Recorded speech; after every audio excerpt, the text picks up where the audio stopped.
Because you obviously, you were saying that because you had, well, when did you find out that you had ADHD? Literally about 3 months ago, officially.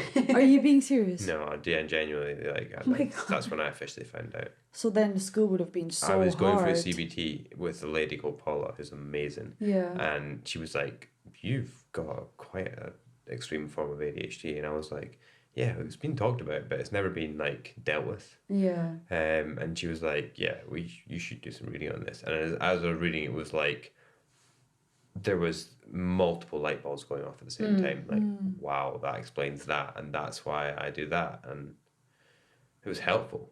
It's been a good journey, like one which I've probably, like, I've not cleaned myself up, sounds like I'm like An addict. Is it AA? Yeah. That's good that I don't know what it is. Yeah, like not drinking in the week, like through lockdown, I just drank beers every night. It was amazing. Just like, fuck it, like this is lockdown. It's like an extended holiday where I get to renovate this property and just drink beers and have a good time. And I got high, like every day in lockdown, and it was amazing, and I enjoyed it. And then at the end of it, I was like, this is quite unhealthy. Yeah. And then I started looking at ADHD, and I was like, these things don't correlate. I need to maybe, but it's been a very good journey, like learning about how that affects your mind and what kind of cravings and tics it gives you. Yeah, that's crazy, because if you didn't know that in school, then they wouldn't have been able to support you at all. But obviously, you were saying earlier that we didn't even know what ADHD was. No, really. No. So and there's very extreme forms of it. Like some people with ADHD cannot be given a bank card because they will just go fucking wild and buy everything until they have no money. So I'm not like that at all. Like, I run my own business, I can't do that. I've got people, I have staff that need to be paid, and that's my responsibility as an employer. And I'm like, you just can't do that, and I don't have the urge to do that. So that's amazing. But other things, like with the sports side of it, if I don't do exercise or I don't get some form of dopamine in my mind from a sport that is linked to adrenaline, I'm a fucking nightmare to be around. Bro, I feel that. So I just have to give, like this morning I've been surfing already, and like I'm not gonna like hide that from my wife. I'm gonna be like, I'm going surfing tomorrow morning, and she's like, excellent, and she knows that that's it's getting around the guilt of it when you're in your own business, because you could be making money doing it, and at the same time you could be productive. So it's getting around the guilt of that's something you need to learn over time. But how can you make money if you're hyper and you can't do focus? Badly, you can do you know what I mean? Badly. Exactly. So it doesn't benefit you in the long run. So understanding yourself and knowing what helps you will only make you better. So 100%. Yeah, but you don't do that when you're intense. In it. When you're in it, like my last business, that was one of my best friends. We ran this business together, and we were just young and full of energy with no commitments. Like, it was amazing. It was very raw, and it grew faster than we knew how to scale it. So it was running and gunning to the nth degree, and that whole time I was just like not satisfying anything else, and was probably in hindsight deeply unhappy, like in myself, not in the business. It was the business was fine, it was doing well, but fuck. Then I stopped doing it. I was like, oh my god, that was like it was a really toxic culture that I was a part of. So the startup culture where it's like go. It's regressive because you're hammering yourself to make sure that you meet these expected targets or financial targets. It was a catering company. Oh, okay. So we had like mobile catering units. We did bars at events. That's busy. Yeah, especially in Scotland, they love events. Yeah. So and we did events from. It was called Love Events. Events. They love events, and I was like. Yeah, that's so cool. We had so contracts cool. from like London all the way up to. We even did stuff in France. Like, we were all over the place. We were shipping food to France. That's so cool. In the winter, working in ski resorts doing winter markets. So like we were a 365 business. That were like, at the end there was 44 staff, and it was like really intense. Yeah, seasonal staff. So in the summer there'd be a 44, and in the winter we'd have like a skeleton crew of like 6 of us. But it was really fun. But now going to an event, I'm like, fucking hate events. Yeah. Like, no, I studied events management. Okay. I literally, like, I went into catering when I was like 16, and I was like, okay, I want to be the manager of this. I don't want to be catering people. I want to like manage everyone. And then that's why I ended up going into events management. And then by third year, I was running my decor business and I was like, I'm not doing events, fuck this. Because I realized I was like, I will have to be antisocial.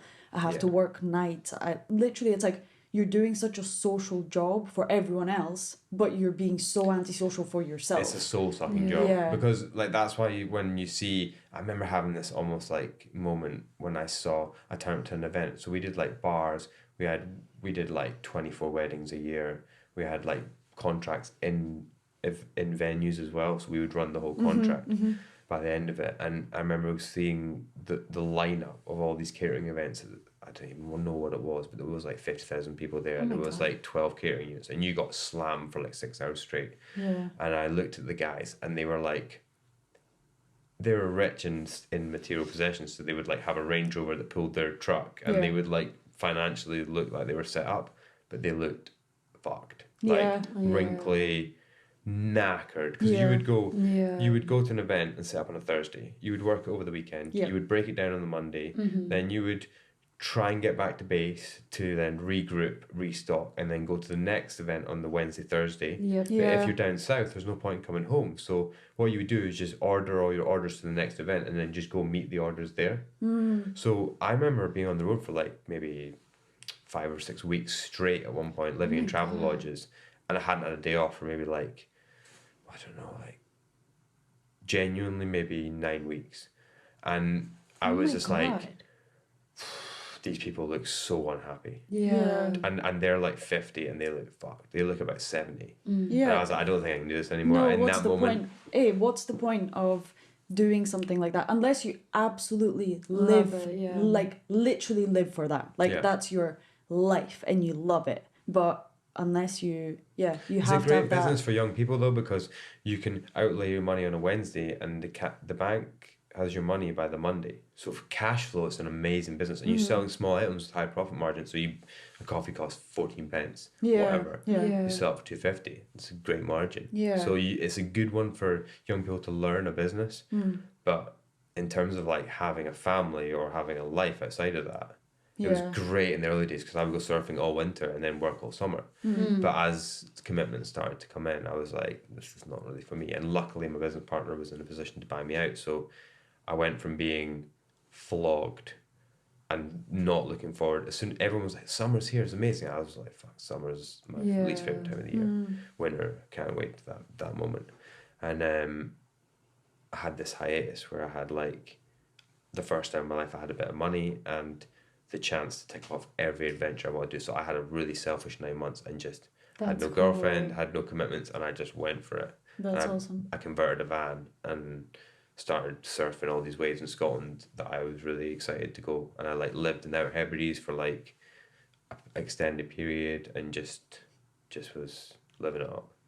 And then that's what led on to the second business, that's not the second business. There's been multiple failures in the middle that I can talk about. Tell us some of the businesses you've got. They're probably the ones that are actually they're probably the ones that kind of define you actually. So I think the one is successful at the moment that I'm involved in, Northbound Camper Vans, but probably had more failures than successes. The first ever business I ran was a wild mushroom business, which wasn't really a business. It was me and my mum going out into the woods.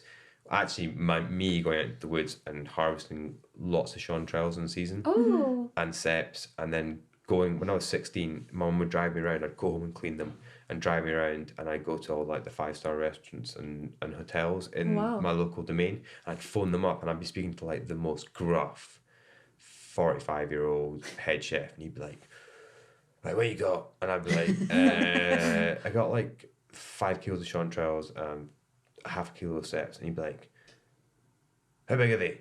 And I'd be like, kind of small and some big ones. Are they wet? And I'd be like, nah, they're dry, they're good. And he's like, how clean are they? So I just would go for this thing and he'd just berate me on the phone. And I'd be like, do you want them? And he's like, no. Aye. Aye. Like, you could say anything to those first 5 questions and he'd just be like, aye. Because he's just going to look at them and say yes or no. Yeah. So I would like drive around all sheepish and he'd be like, here you go. yeah. And he'd be like, I'll take these. They're shite. Take those. And like, they would be that brutal. Because they just were in that culture of just beating down anyone around them. And then they'd be like, I'll get £20 a kilo for those. And I'm like, nah, man, they're like 45 $8 a kilo down in Borough Market. He's like, we're not in fucking Borough Market now. So I'm like trying to haggle with this guy. I had no power over him at all. He'd be like, he was dictating to me. So I'd be like, yeah, £20 is fine. Thanks. Thank you, sir. And then I get like my 80 quid, and I made $80 in like 4 hours. I was like, this is a business. So then I started thinking, and this is when I was like 16, I was like, how did I get them down to London? Because I get double the amount of money down there for the same product. Clever you. And then, well, I don't even know if it was clever. That was just my natural mindset. That's clever as fuck. That's like, to think like that, that's super intelligent. Because you wouldn't just start... First, nobody thinks, oh, I'm just going to go and sell this. They're probably going to be like, oh, I'm going to make myself some soup or something. They wouldn't think to sell it in the first place. And then also to try and expand that idea and be like, this would make more money elsewhere. Yeah. People in business don't fucking think like that. Never mind a 16-year-old. Maybe. I didn't really even think of that until now. Super clever. Well done. But you're not told you're clever at 16. You're just like playing. And it's unsustainable. And it's just, but it was my first foray into business, and it was a really important thing that probably set an enjoyment for it. And it wasn't even about the money. I just got a real buzz off meeting people and then thinking what I had was cool. And they wanted it. Nice. Yeah. So it's like you have a product, or you find a product, and then someone likes it and they have use for it. And then I would phone up like a company called the Crest Company, who distributed like fine food products around to like Glen Eagles and like super high end places down south, like the Duck in London. And I'd be like, hi, I've got like wild mushrooms for sale. And they'd be like, okay. And I'd go in with a sample, and they'd be like, you're a child. do you invoice? And I was like, what's an invoice?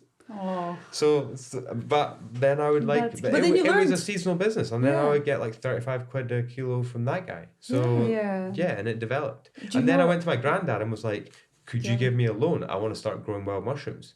And he was like, nah, that's a terrible idea. And I was like, it's not. Like, this is how it works. Like, if I can work out how to crack this, no one's able to grow chanterelles. And I don't even think it's been done. But there would have been another shiitake or an oyster mushroom that you could have done. And now there's like a business like 2 miles away from his house in North Berwick that sells millions of pounds worth of mushrooms a year. The varieties I said. And I joke with him now. I'm like, you should have backed me. And ultimately, I came back from Australia, which I talked about earlier, saved up loads of money there. That was kind of half the reason, was to surf and earn money. I didn't not go there to party. I went there to earn money to start my first business. That was my plan. As soon as I graduated, because you could earn so much more money. I was like £26 an hour as a bartender there. Yeah. And when I came back, I said to my granddad, would you match the money I've got to invest in this, and I'll pay you back as soon as I've got it? And he was like, yes. So I think the mushroom stuff had set it up that the people were like, okay, he's not like stupid. Yeah. He's willing to graft, and he's gone off to Australia, whether it's the right or wrong decision for his business or his life. He's gone off and he's like done what he said he was going to do. So then the bit of faith, and then I remember going back to him being like, here's your money. Yeah. And I was so proud of doing that. I was like, that's fucking amazing. You would be. And then I was like, can I have some more? I mean, yeah. Please, I'll match it. Yeah. And then we had that trust. So he was like not a bank figure to me. He didn't have enough money to be a bank figure to me, but banks don't lend to young entrepreneurs or whatever you want to call them, young business people. They don't lend. So you need to find someone that's going to trust you and back you. Yes. And is stoked to hear. Like, I would phone him every week and be like, this is what we did in our sales, and this is how the company's going. This is our plan for doing what we're going to do next. And he was part of it. That's nice. So cool. And do you know what stood out to me? That you called companies and you wanted to collaborate. So like you were calling those like super, super expensive like restaurants and stuff. And I think that's the difference between a business person and someone who wouldn't do a business is because you have to have the balls to be like, I deserve to speak to this person and work with this person. And it's something I'm trying to overcome myself. Like there's a brand I want to work with on my street, and it's on my to-do list, and it's now an expired, like I give myself a date and a time by which I should contact someone. And it's expired, and I watch it every day, and I'm like, when am I going to get the guts to actually message these people? Today. Yeah. But that's funny. It's like, that's the difference between like, like that you actually took that leap and you were like, I'm good enough to talk to these people, like my product is good enough for me to be able to move forward, which is really cool. That is really cool. But I didn't even know if that was a tangible thought in my head. Like, I don't think I thought, oh, what if they say no? Exactly. Because my crazy mind's like, there's no way they'll say no. Exactly. If I tell them they need this and why they need it, like, and that's not even like, that sounds kind of arrogant, but like, what I've learned from business and what I've learned mainly from the things that haven't worked. I worked with 2 young guys in a marketing agency in Glasgow for a bit, and one of the guys there, Andrew, he was telling me about like, he'd read a lot of books and I hadn't read books because I find them boring, and that's like not a reason not to read a book, but like I just can't sit down for that long, so I podcast is my in-between. And he was really into to learning business by books, and I just learn by doing. And he was telling me about process and sales and like talking about your process and like not selling by selling, and it didn't ever resonate with me at the time. I was like, yeah, that guy knows, that the confident or arrogant, you could call it, part of me was like, that guy doesn't know what he's talking about. Like, that's bullshit. You can't just read a book and learn business. It doesn't work like that. But actually, I was speaking to someone about a camper van. So since we've started this business, we didn't sell to the public at the start, but recently we've just taken custom people because it's really good for our cash flow, and it's really nice to meet people that want to build a van, and they're so stoked, because a lot of people have saved up their whole lives for this. This is not something that you can just go into a shop and buy. Like, it's maybe like a thought out process of like 10 years that you put a bit of money away to, and like, you need to meet that expectation. That's a weight on your shoulders, a good weight. But when I talk to them, I'm never like saying like, buy our product because it's amazing. I just tell them our process, and I believe that our process is really good, and that ultimately gives you a better product. So the guy was right. He was saying the thing to me that was right. But in that moment in time, I was maybe not stupid, but like too headstrong to see what he was saying. So that's another part of business, is like listening to people. Like, you still would have been practicing that. It's just you didn't know what it was called. I totally relate to that as well, because when I started my business, I just messaged this woman that I knew I knew she owned what's it called, like a property agency, and I was like, surely she has some flats that I could decorate. So I just messaged her and I was like, do you want me to decorate your house?